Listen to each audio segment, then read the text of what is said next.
Our special guest this morning is Mark Ramprakash, ladies and gents. Welcome to the show. Now, this superstar batsman, I'm really chuffed because he plays for my team, Surrey, so it is a real thrill to have you here. But he's not here to talk cricket, unfortunately, but dancing, because Mark, of course, won Strictly 3 years ago with dance partner Karen Harding. And he's still got the fever, as he's one of the star turns on the Strictly Live tour, which lifts off at the MEN Arena, Manchester, Friday week, isn't it? That's right, yeah, we're in rehearsals at the moment. Arlene's putting us through our places, yeah, as a group. And we've got a week of rehearsals, and then we will start on Manchester.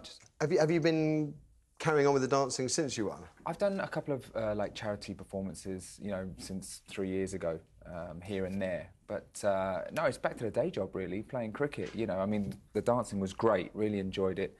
And I suppose that's why, after a bit of a break, you know, I decided to do Is it fair to say you're a natural? Because you did seem to take to the dancing quite effortlessly. If you saw my training, you definitely wouldn't say I was a natural, yeah. I was all over the place. And the thing is, what I find is when I take the dance floor, anything could happen. You know, you can do it well in rehearsals, but when you're an amateur, if you go out of sync, it's so hard to get it back. And it's a live version of the show, so it is competitive. Yeah.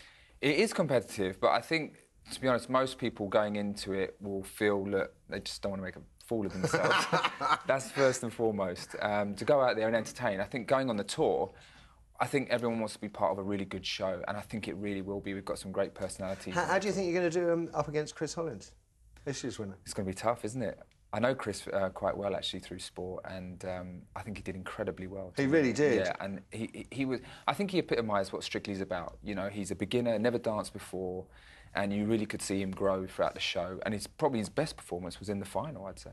But you're the second cricketer to have won as well, which I find fascinating, because I'd never necessarily associate cricket with dancing. I mean, there's an element of timing in cricket. I think it all comes about, you see, on a Saturday night we used to go out, and because the matches on a Sunday used to start in the afternoon, so it gave us a bit of a licence, you see, to go out and hit the nightclubs. But I don't know, I think sports people in general, you know, they bring to the show certain things, don't they? And that would be, you know, used to performing live, which is important. The rugby guys obviously have a lot of physical strength. The training, the physicality of the training, hopefully the sportsman should be able to do it. I mean, I think in the series that I did, Karen and I racked up most training hours, because as a cricketer, you're kind of used to standing up.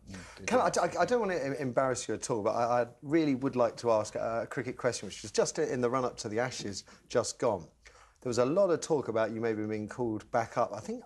Would it have been the 6th call-up if you'd gone back then? Because you were sort of... I think more than that. More than that? Yeah, more than that, yeah. Was it... I mean, Alex Stewart was certainly sort of bigging you up. Yeah, he's a good mate of mine. Yeah, OK. Even but you're, you know, one of the best performing batsmen at county, though, aren't you? If not the... You know, I've taken the sort of attitude that you never stop learning, honestly. You really don't. And as I've got into my 30s, I felt I've just become a sort of more rounded person and better deal with...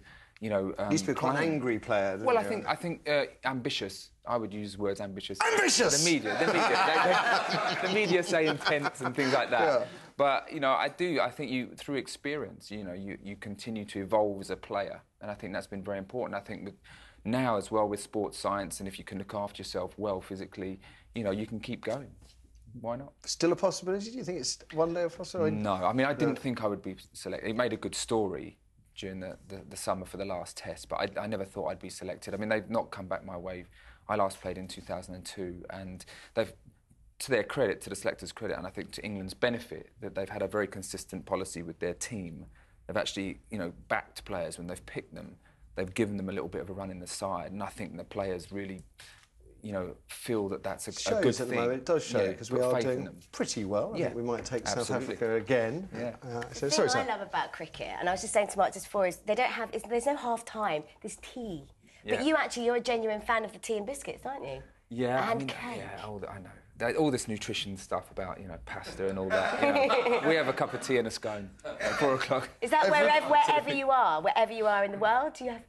Tea and a slice of cake? I like my cup of tea. You'll have a hard job in Texas, I'll tell you. You just can't buy tea there, as far as I can see. So that's part of the ritual? Well, it is. I mean, I started my cricket at Lord's, and they're famed for great lunches. You know, Mike Gatting's proof of that, I think. We'll leave that one there, I think. Who ate all the pies? Mike did, yeah.